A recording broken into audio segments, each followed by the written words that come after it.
Welcome to You Decide. I'm your host, Errol Lewis. The race for mayor is coming to a conclusion. As you are listening to this, we have less than a week. We have way less than a week. The early voting period is on, and so hundreds of thousands of people have already cast ballots, and it'll all be over on Tuesday, November 4th. Currently, the Democratic nominee, Zohran Mamdani, appears to be holding on to a lead, but seeing that lead shrink. We're going to get into some of the polling numbers and talk about what they mean and don't mean. Governor Andrew Cuomo very much still in the fight, even after he was trounced in the primary. There's a Republican candidate, Curtis Lewa, who's been a guest on this podcast and has found himself being taken more seriously than ever. He is very much in the fight as well. So what is going to happen? We don't do forecasting. As the name of the podcast indicates, you decide. This is up to you, but we want to talk about some of what is going on. And for those of you who have not yet decided, maybe give you some information, a little insight, and a point of view to help you make your choice. Susan Kang is a regular guest on the NY1's program Inside City Hall that I host 4 nights a week. And she is a political science professor, an associate professor of political science at the John Jay College of Criminal Justice. That's inside the City University of New York. She teaches, she does research. Her focus is on human rights and social movements. She has also been a member of the New York City chapter of the Democratic Socialists of America, the DSA, since 2017, and she has served in various leadership positions within that group. She is apparently also the co-host of a podcast. I did not know this. A socialist politics podcast called Left on Red. I got to check that out at some point. But thanks for coming in. Very good to see you. Thanks for having me.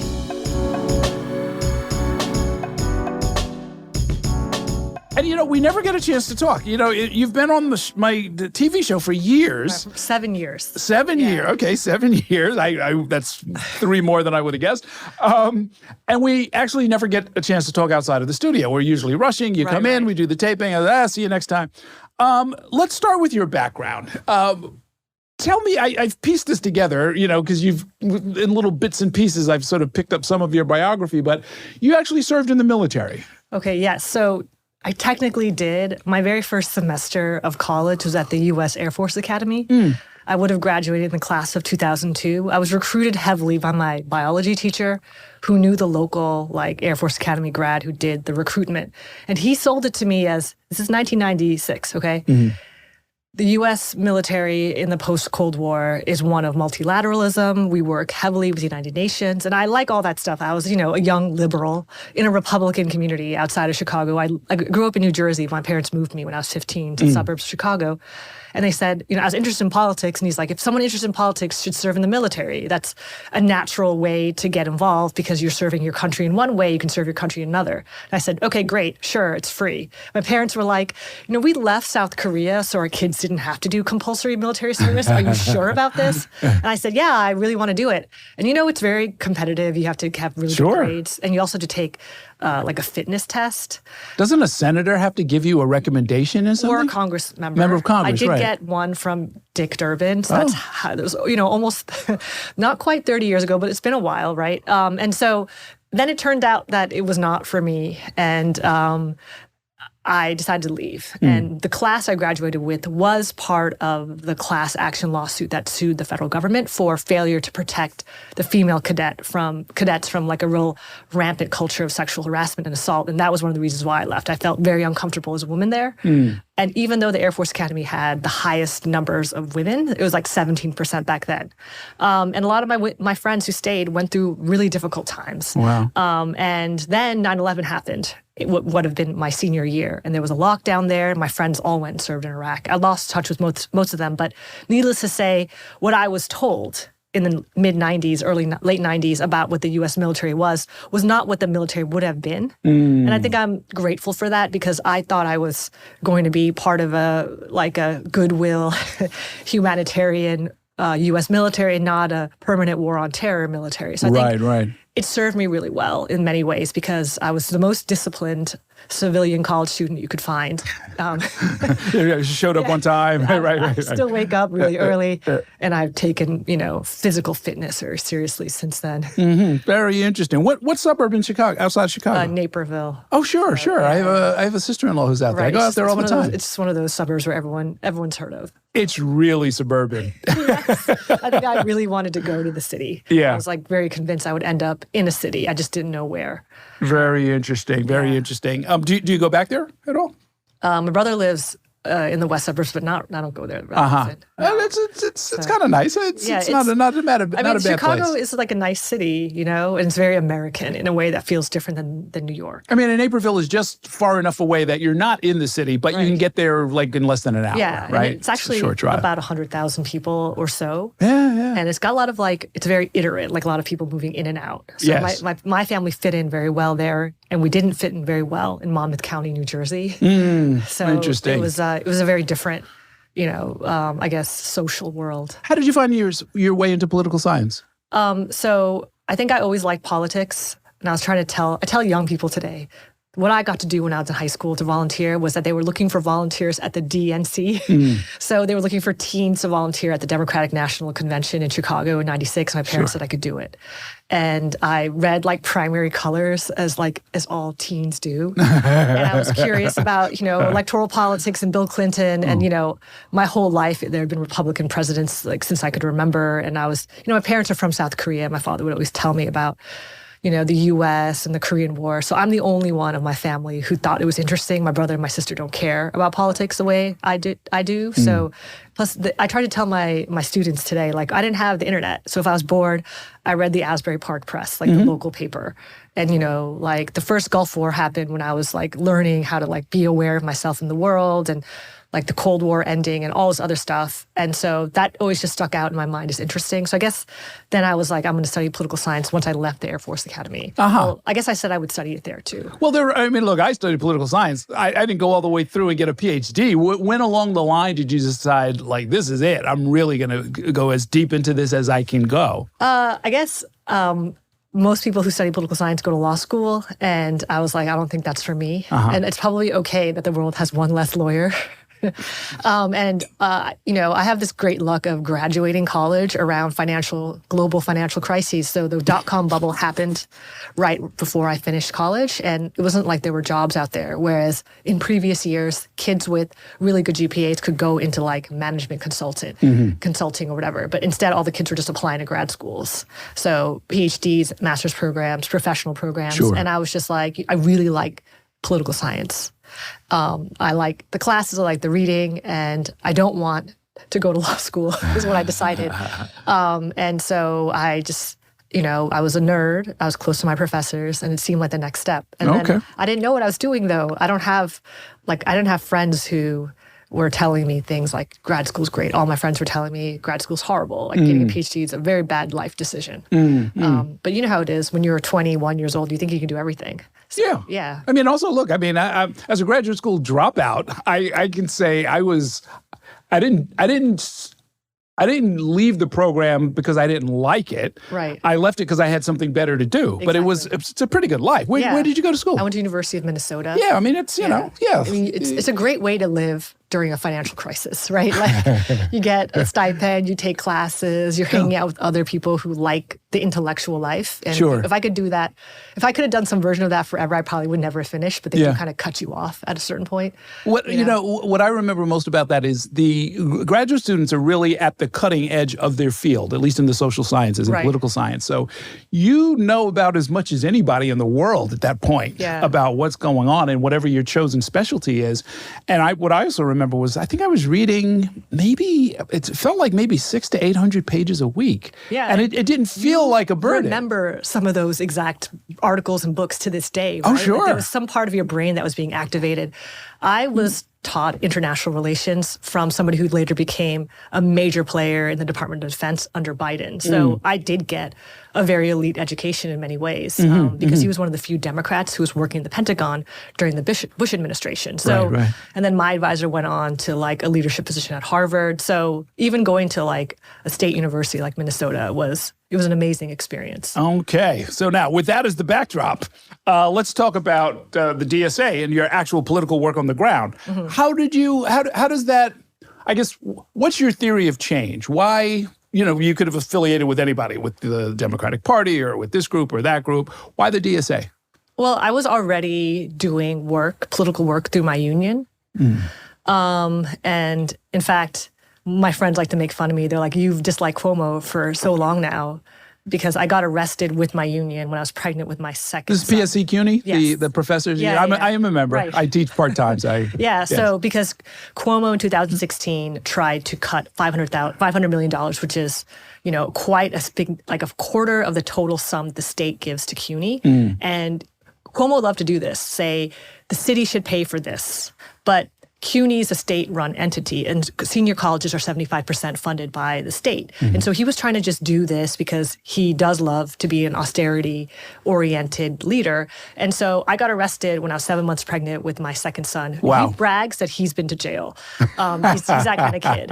So I've always sort of realized, it took me like about a couple of years to say, how come we haven't had a raise or a contract for a while? And everyone just told me, well, Governor Cuomo doesn't really want to fund a contract. And so that's sort of when I became interested in who's this guy who's making things hard for the state. But I was already listening to like public radio. And I remember his first year in office, he passed this austerity budget that led to homelessness and hunger. And I never liked him. He felt bad to me, like not a good guy. And so that's how I got involved in like paying attention to state and local politics, because I was like, how come I haven't gotten a raise? Like none of us have gotten a raise the whole time I've been here. And here I am. I've got 2 young kids, that kind of thing. And so that's how I became interested in state budgets. But I met DSA folks during Occupy. So I went to Occupy as a researcher and somebody who was curious about the Occupy movement in 2011. And back then, DSA was like a group of mostly young men who read like left-wing texts in Brooklyn. And I was like, well, I do that for my job. I don't need another reading group. So I didn't want to join, although I met a lot of the folks who I would meet later on, who were just sort of like, had been members for a very long time before the organization took off and was able to create the momentum it got in, like, I guess I call it the Trump bump, so 2016. And so, and then when I was living in Queens by 2013, and when Trump was elected, I became one of the many, many hundreds of thousands, if not millions of Americans who said, well, voting is fine, but, now I have to get involved in politics in some way as just a regular person. And so I joined like everything. Like I joined all the mailing lists, and DSA was one of them. And but that one stuck, it sounds like. Yeah. They asked you to do more, maybe. Well, for a while, it wasn't clear what the DSA was going to do. Like it was a group that had been kind of like a small group that mostly did political education and maybe had folks who were interested in union organizing.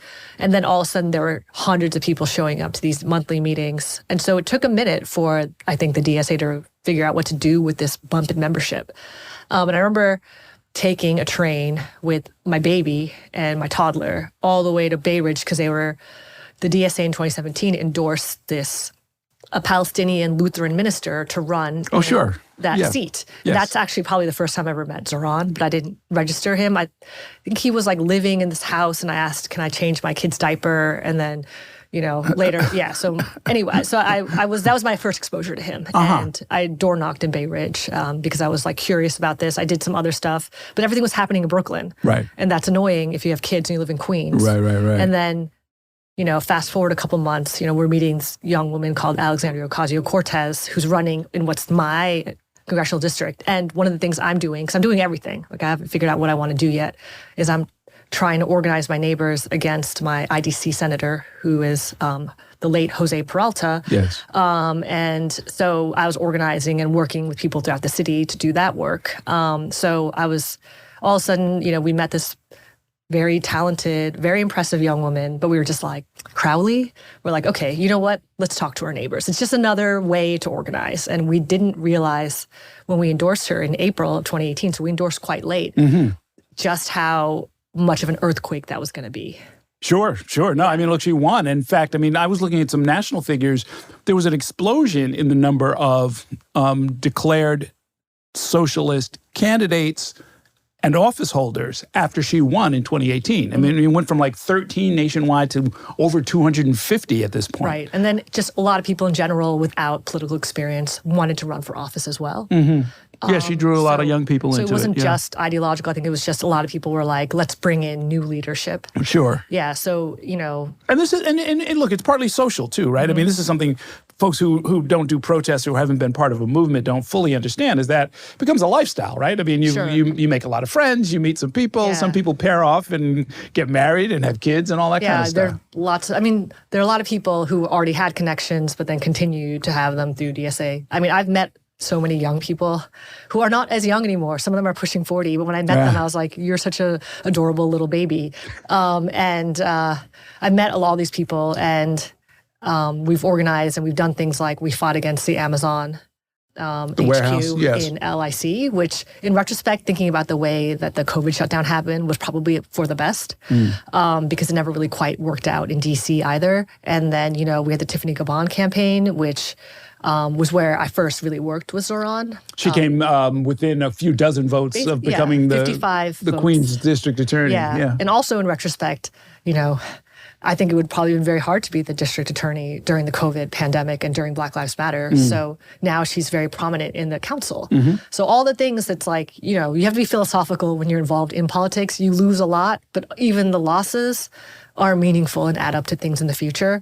So like, for example, a lot of what we built out during the Gabon campaign, a Queens-wide borough race, was developing field in places that we didn't already have a lot of strength, right? So going to places in Queens where people didn't think about voting for Democratic Socialists, or maybe we weren't comfortable necessarily knocking on doors because it wasn't what, you know, Michael Lange calls the commie corridor, right? So going to less friendly places, but also like interesting things happen. Like we almost won AD 40, which is Ron Kim's assembly district, right? We tried to do as much, my Korean's not that great, but we tried to do as much Korean and Chinese language canvassing as we could there during the Gabon campaign. And so just, I think all those things helped, you know, develop our strengths, work on our areas where we needed more development. Well, tell me this. This is an unsolvable question, but you know, you traffic in that as a political scientist. Is Mamdani succeeding because he's a socialist or because he's a gifted politician? So that's something I don't claim to be somebody who can differentiate between different, you know, variables. It's hard to know because those two things they're very much part of who he is. Like he is a socialist and he is a very gifted politician. But he was a gifted politician when he ran in 2020, and that was a much closer race. But it was also very different. It was a COVID race. We were almost exclusively doing phone banking. But he hasn't really made the splash that he's made now as an assembly person either, because being one of 100 plus assembly Democrats doesn't really give you tons of opportunities, but he's kind of been doing what he did as an assembly person. It's just that it's taking off now. So he did a lot of work around educating around the budget. It's just that people didn't pay attention back then. People are paying attention now. I think it's a combination of his talents, his message, and the moment. I think the moment matters a lot. I don't know if we would have this kind of success if Kamala Harris won. I would imagine no, because people are they're more interested in an alternative to the mainstream Democratic message because it failed. Interesting. Is his political, to what extent is his political success due to the DSA? And I understand as a member of the organization who helped build the organization, you're maybe going to be inclined to think that way. But from the outside, I see 11,000 members of the DSA, and I see something like 90,000 people who have signed up to volunteer for the campaign. And I'm thinking the tail does not wag the dog, right? I mean, he's built something, but what's the relationship there? So I like to think of it as he became the person he is, at least partly due to his work in the DSA. So, for example, he was a field lead during the Caban campaign. So he developed a sense of how to run field operations, that kind of thing. But, he is the person he is prior to working with us as well, which is, somebody who probably had a deeper, more sophisticated understanding about politics because his father is a celebrated professor of politics who, when I first met Zohran, I was like, oh, I wonder if he's related to Mamdani, or is that just a common last name? I didn't ask him. Interesting. But of course, I was familiar with his father's work. So I think it's one of those things where I don't know if we could have a runaway success for somebody who occupies this ideological position without the organization. But the organization is one of many very important ingredients. Like day one, his endorsers included a lot of community organizations that draw on, various immigrant communities and communities of color where we don't have the same strengths. And I think they matter as well. Sure. Right? Making those connections, right, with South Asian, with Latino, with East Asian communities is also really important for his coalition. And also him being a young person who's very social media savvy,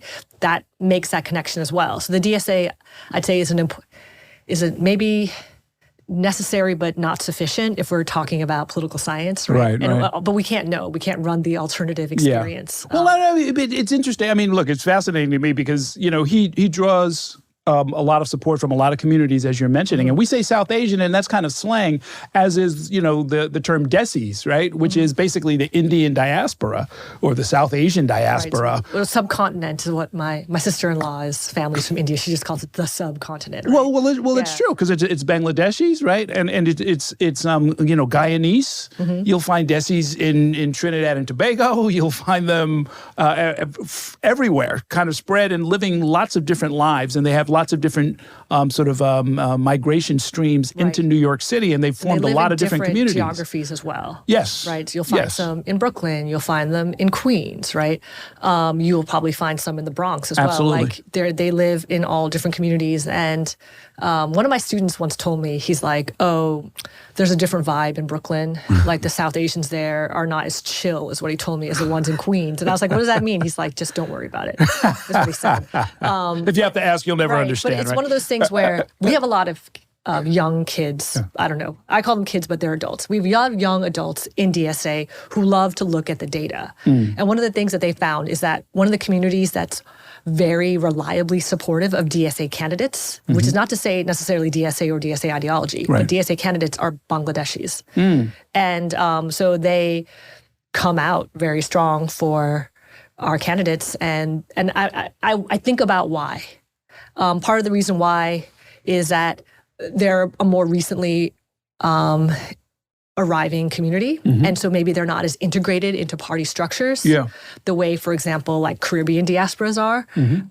They might have more familiarity and less fear of left politics than other diasporas might. Sure. And then they also happen to live very adjacent or deeply integrated into this quote unquote commie corridor, right?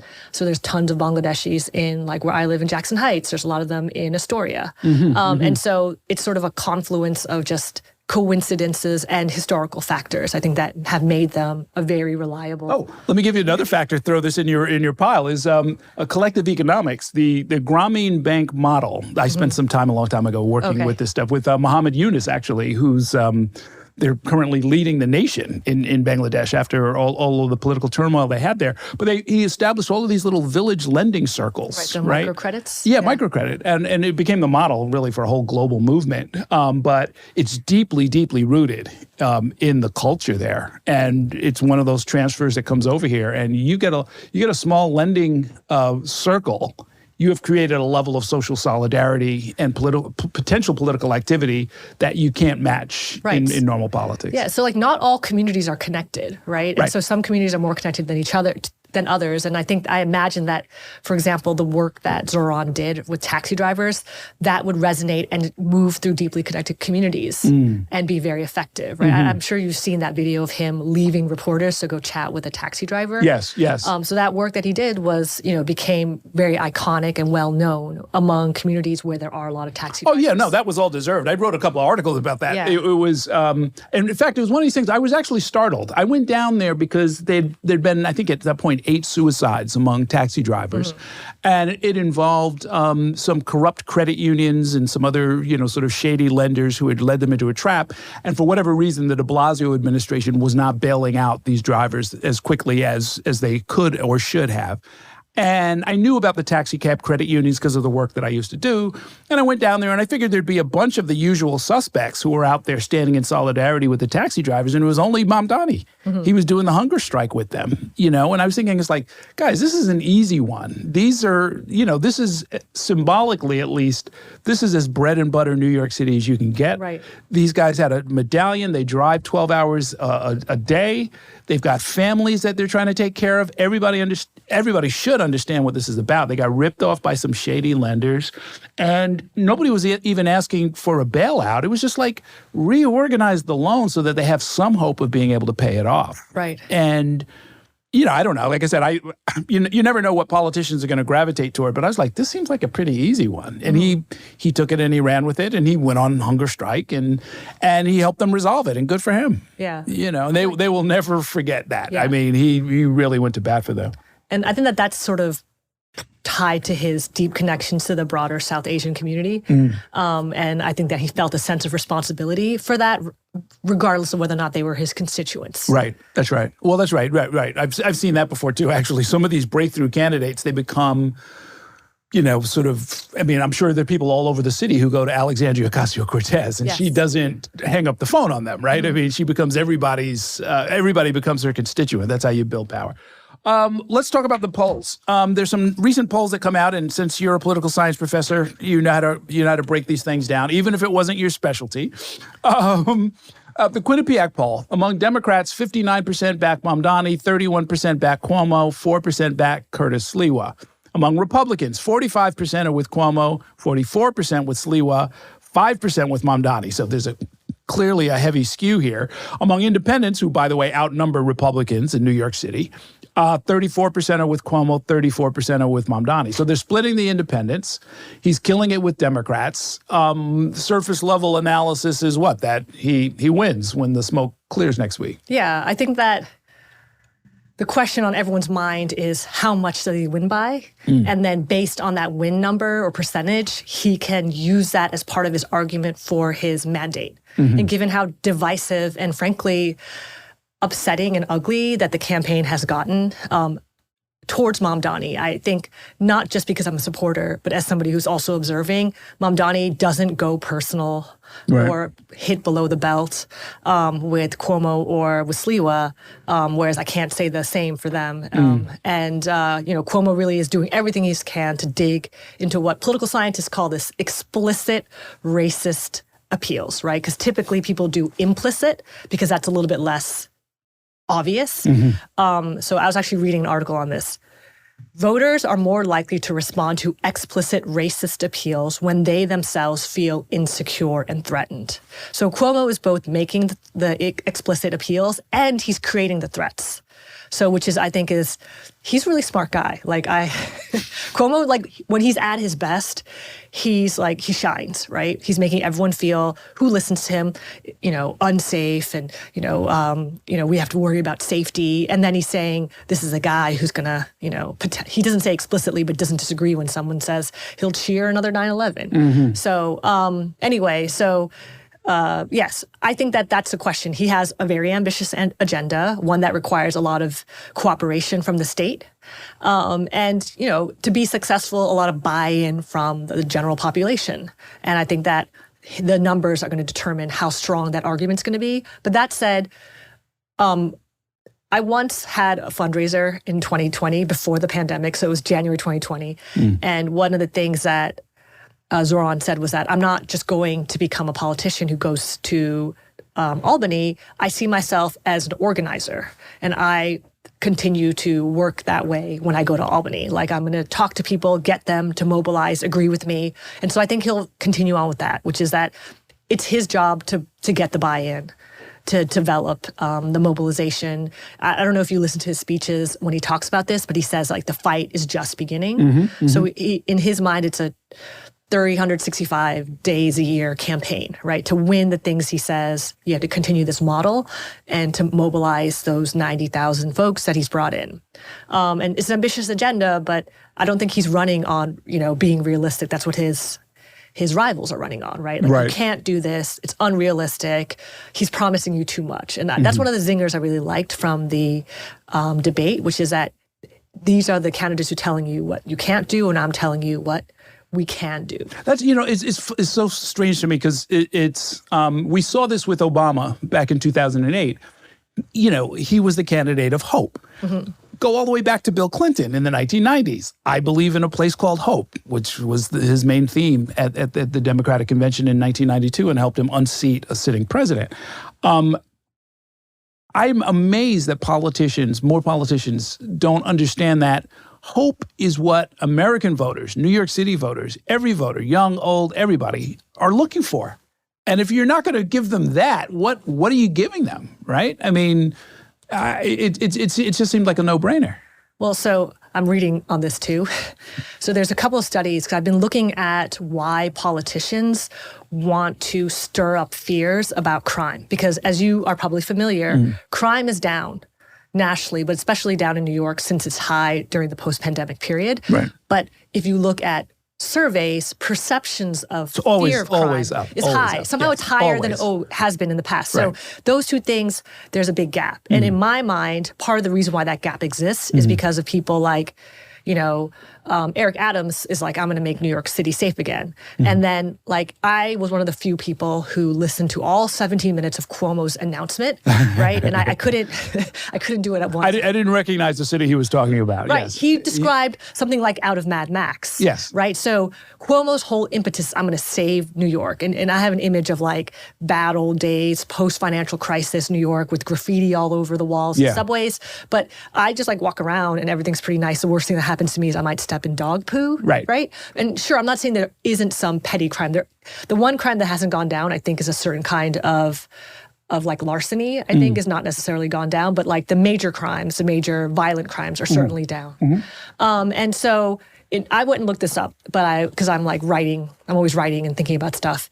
There are a couple of different scholars who write about the US, Western Europe, and even Latin America who say that politicians actually have an incentive to play on fears of crime, particularly in tight electoral races, because it creates their comparative advantage by playing to people's fears. So it's politically expedient to distinguish yourself, to think about Eric Adams, but of course he's a police officer himself, career-wise, in a very tight, close primary race. It makes sense for him to stroke fears of crime and to repeat Republican talking points about how Black Lives Matter has created an unsafe city. I've been thinking about how when Cuomo talks about New York City's criminal threats, he no longer talks about, a couple years ago, there was always talk about gangs, right? There's talking I saw an ad about a Long Island House seat, and they were talking about gangs from South America. Yeah, MS-13 is taking over the country. Right. No one talks about that anymore. No one's talking about gang activity or criminals or really. What I've noticed Cuomo has is sort of this the criminals are always among us, right? They're just kind of there. The problem is these defund guys. They're making us unsafe. So the new narrative is radical people with new approaches to criminal justice are the reason why you're unsafe, not because there's anybody out there who's a criminal or who's mentally ill. So that's a really interesting narrative that Cuomo's pushing forth. So it makes sense to me. Cuomo's grasping at straws. Like I said, I respect his strategy. He's very intelligent. He's his best when he's kind of exaggerating or kind of trying to confuse voters about certain things. That's when he's most powerful. And he said it before, I'm not a warm, friendly, that's not the vibe he gives off. He gives off competence, a certain kind of boomer masculinity that might be comforting. And he's very popular. My former mother-in-law was a huge fan. So that when Ron Kim, that news came out on The View, she texted us and said, is Ron Kim IDC? Because she couldn't believe that somebody would criticize her beloved Andrew Cuomo. And so there's something about Andrew Cuomo and his very successful COVID era daily briefings. Well, when there was real danger, right? Where Objectively, right. Very much created a strong emotional bond, particularly I think it was like, she's a white woman from the Midwest, but she lives in New York now. That was his like demographic that just absolutely adored him. And I think that a lot of people have those memories still. And, you know, they can't believe the accusations. They really do feel like it's unfair, that it was politically motivated. And so I think he knew that and recognized there was a potential for him to take that lane. And I do think that there, you know, things around like Me Too, everything is kind of cyclical, right? So people feel like, you know, oh, Me Too is very important, or they might feel like, oh, you know, we really just want jobs. And I think he saw himself having a moment where, you know, in this post-pandemic period, and like with the rise of the alt-right, there was definitely space for him to sort of rehabilitate himself, despite the credibility of the accusations. Yeah. Have you seen? Did you see the racist ad that the Cuomo campaign released and then pulled back and then tried to disavow? Yes. That is, you know, somebody at some point should do, you know, sort of second by second an analysis of it, because it describes AI what you're too, talking right? about. Yeah. Oh yeah. So it was purely imaginary, right? Also, every single scene, right, had been the result of a prompt. So the fact that like there was a man stealing something off a drugstore shelves, then he put on keffiyeh first. And I was just like, somebody. No, it's wild. It's wild. And then also like the sex workers in the back of the car, one of them had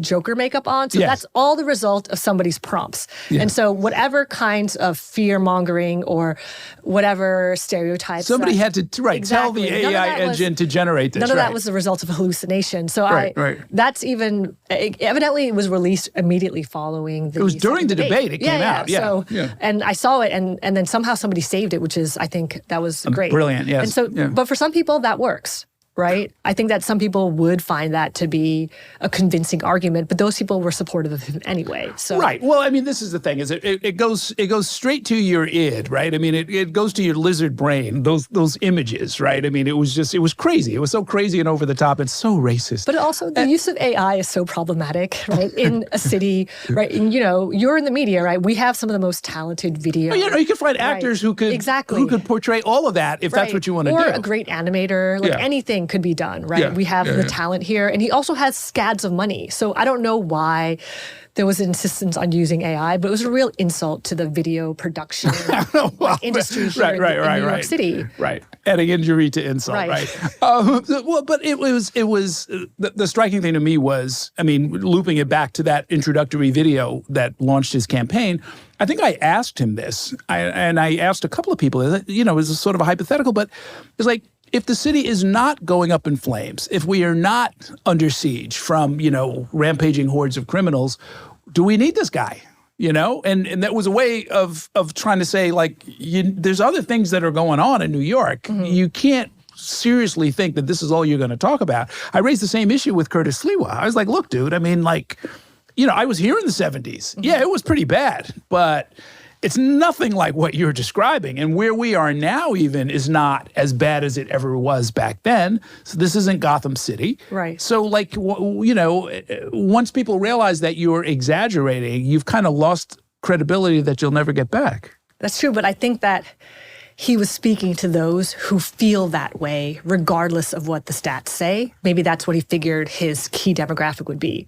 People who are scared of New York, but for some reason live in New York. Ah, funny you should mention that. Let's go back to the numbers.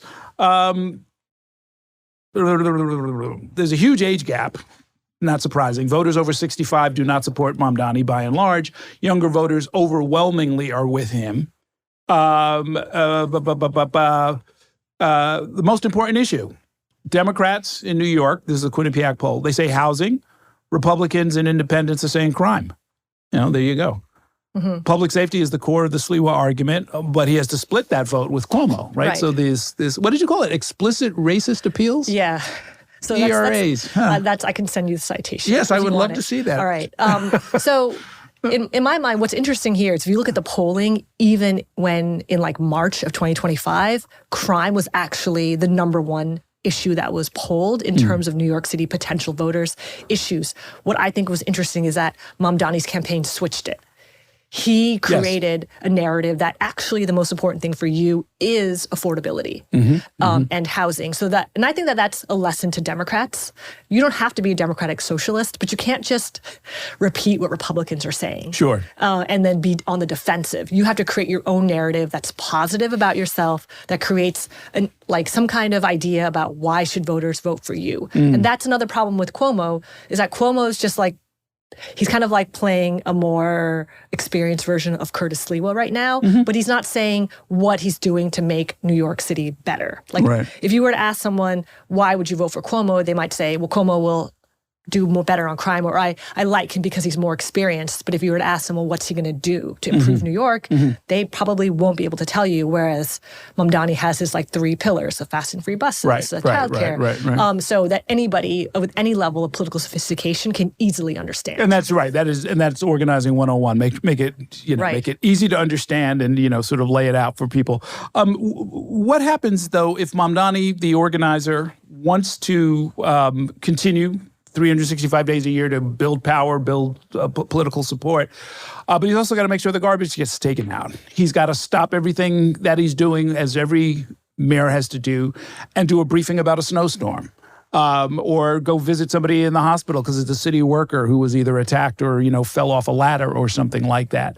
How does he make that work? Well, I feel like he's done it in the campaign, right? So, for example, remember how he went to Uganda and the operations continued to happen here. And then when there was the terrible tragedy that happened in Midtown, he was back, he was visiting the families with the police, and then he was working actively to repair his relationships with the police. So I feel like he's kind of demonstrated his ability to walk and, chew gum at the same time. And I'm not part of these conversations, but I'm just hearing about them. He's a transition team, and they're meeting with people, and they're taking names, and they're willing to work with people with all kinds of ideologies around the bread and butter kind of city administrative tasks, right? You don't have to agree with him on a lot of his political goals, for example, to run a sanitation department or to, help with the parks. I think he's looking for the most qualified folks who are looking to work with him, which is why he agreed to say, I would like to offer Jessica Tisch the job of police commissioner, because even though they disagree on so many things, she does have a lot of advantages as an outsider and someone who comes in with a year and a half or so of experience. And so I think that he said things like, I want to have a cabinet of rivals, right? He doesn't want to just have a echo chamber, which I think is, there's a lot of things we could critique Eric Adams about, but he surrounded himself with his most trusted and beloved friends, which I think is great for your self-esteem, but maybe it's not always the best for running a city of 8 million plus people. Would you consider taking a job in the administration? I'm very happy as a University of New York professor, and I hope that, this mayor will fund the City University of New York. I love being a professor. I already have my dream job, but one of my projects is on policing a protest, which was a question, of course, right, that was asked. I think you asked it during the debate. And so if there was an opportunity to maybe offer my own research when it comes to policing a protest. I don't think you're going to get off that easy, Professor. So. If you get a call from the mayor-elect and they say, I need you to help me run this part of city government, I don't know if you're going to necessarily say no, right? Okay, well, I was the chair for a year. Oh, and it was hard. I made mistakes. Chair of an academic department? Yes. No, so I don't feel like that is 1,000 times harder than anything in city government, right? I feel like you could run NYCHA and it would be easier than chairing a faculty meeting. Seriously. I was just it overwhelmed me. I was like, I don't know if admin is for me. I like the freedom. Well, keep in mind, you, as an academic chair, you're dealing with people who have tenure and don't have to do what you say. They don't work for you. They say it's like herding cats. Yeah, it is like herding cats. Full respect to all my colleagues who are wonderful, brilliant, curious people. It wasn't easy. In city administration, even with a unionized workforce, there is a chain of command. There is a hierarchy. People kind of have to take your direction. Anyway, just think about it. Just think about it. I was very specifically, it was said I wanted to be part of any conversations around this SRG reform and policing protests because of my expertise. So I would only want to come in as a professor who has research experience in this field. So I don't want to come in because I know him. That's not what good politics, that's not what good running of a city is about. I know that issue from a very different point of view as the son of a police officer and brother of a retired detective and so forth. Right. But I don't know where in the last 5 to 10 years the NYPD lost what had been, I thought, admirable expertise in how to police dissent. I mean, there are more protests probably than there are days of the year, right. In New York City in any given year. And they were actually pretty good. I mean, the way I used to get involved, I've been arrested, I've done a bunch of stuff like that. And you kind of work it out. You would talk with the people and say, this is the number of people we're bringing. This is the point we want to make. This is the line of march. We're going to go from here to there. This many people are going to get arrested. This many people are going to hang back. This is what it's going to look like. And the local commander would treat it pretty much like a parade. And all they want are the details so that they can have the right level of manpower to keep everybody safe. Somewhere along the line, it's gotten much, much worse. And putting the Strategic Response Group, which is the anti-terrorism group, in charge of policing protests is the most catastrophic mistake I can imagine. Yeah, and that's another thing, too. It's not just an administrative decision, but the laws used to prosecute protesters have been anti-terrorism laws, and they've been expanded in 22 states. It's not so bad here in New York, but like under ALEC, right, you can get hit with a terrorism charge for blocking a road, that kind of thing. So, and that's not just in the U.S., it's abroad. And so I think that also Black Lives Matter sort of changed a lot of, so starting with the protests, it changed a lot of the orientation towards protests. So I think policing of, maybe like the retirees when they were fighting against healthcare privatization, that has a different vibe than, the 2020 Black Lives Matter protests, even though they were about George Floyd. Yes. In Minneapolis, the reactions were strongest the further you got away from Midtown Manhattan, right? So the Bronx, for example, that was very famous, and that's where the big civil case came out. And so I think that, agreed, there needs to be a reorientation because protest is fundamental to politics in New York City, which all of the candidates did say. But what I really found disappointing was that mainstream Democrats tried to repeat Republican talking points that Black Lives Matter were a bunch of looters and rioters, when the vast majority of them were very peaceful. And then we saw a repeat of that narrative during the campus-based Palestine protests in 2024.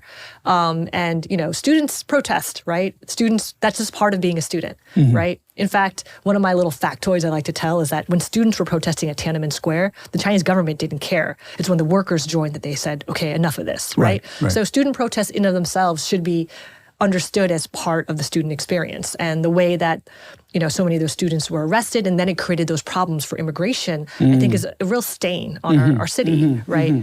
I guess you couldn't predict that would have happened, but anything's possible in politics. Okay. The transition people are going to find you. Mock J, the mayor's office for criminal justice, where the criminal justice coordinator works. That might be the right place for you. Anyway, just putting it out there. I love being a professor. So long time ago, when I was a graduate student, I worked on David Dinkins was the candidate at the time, and I worked on his. It was part of government. It wasn't part of the campaign, but it was a committee on children, and it was sort of a broad-based look at what the city needs to do for young people in our city. And I worked on it, and I was a consultant. I had a great time, and I volunteered on the campaign afterwards. The campaign coordinator was the volunteer coordinator was Bill de Blasio. Got to know him back then. It's a long time ago. But what shocked me was after he won, and it wasn't clear that he was going to win, but he won, unseated at Koch, and I go by City Hall, and people are walking around with copies of my report under their arm. It wasn't my report, but I just wrote it up. And I was like, I would have taken a lot more time on this if I had known it was going to become city policy. So that's an amazing story. It happens pretty quick. It happens pretty quick. And of course, all of this, the last, 20 minutes, we've been assuming that Mamdani is going to win. Right. If he loses, you're going to have to come back on and we're going to have to go through these numbers all over again. Right? Sure. Right. Well, the one thing that 2016 taught me is that the smartest people in the room can't predict what's going to happen. Polls do hide certain things, right? And so what I what was interesting about the primary is that it hid the younger vote. Yes. Right? That was less traditional. And so we don't know what's going to happen. We're seeing some returns that favor plus 55 voters. My friends and I have been trying to figure out what's going on there, but I haven't voted yet. And the reason why I didn't vote yet is because I wanted the Halloween sticker. I mean, this is a serious thing, right? Like my children. That's how seriously you're taking this. No, Okay. my kids want the Halloween sticker. Oh, okay. Well, that's fair enough. That's fair enough. And then, but then other people haven't voted yet because my phone started blowing up on Saturday because my friends who think of me as a political person who knows a thing or two, yes, they were asking me about the ballot, the proposals. Yes. And because here's the thing, Mamdani didn't say which way he stood because his coalition doesn't have consensus on it. And similarly, that ain't leadership, though. That's no good. Similarly, people are coming to me, and I told them my take.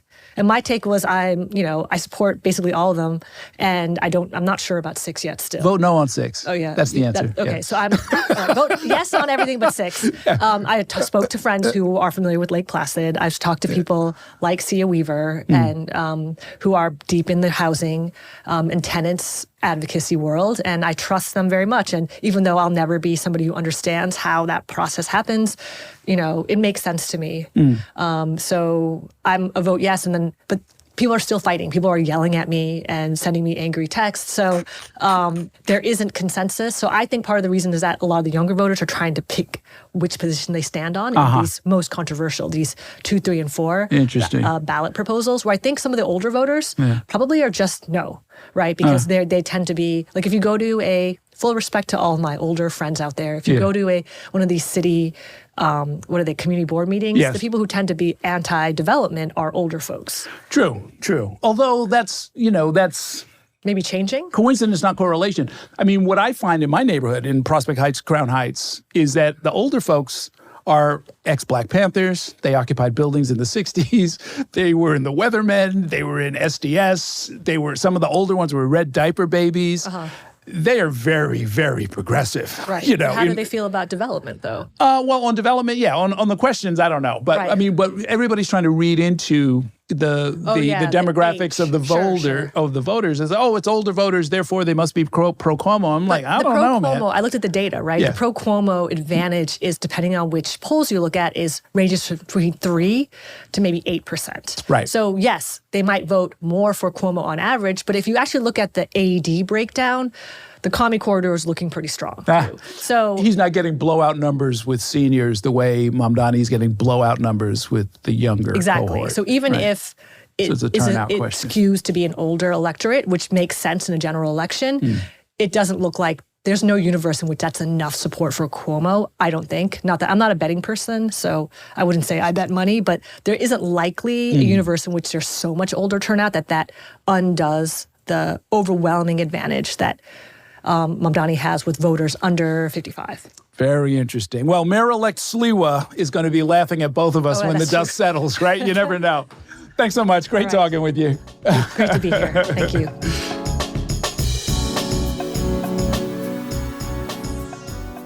Do you want more conversations with the people who are shaping the future of New York City and beyond? Check out our New York One podcast channel in the description.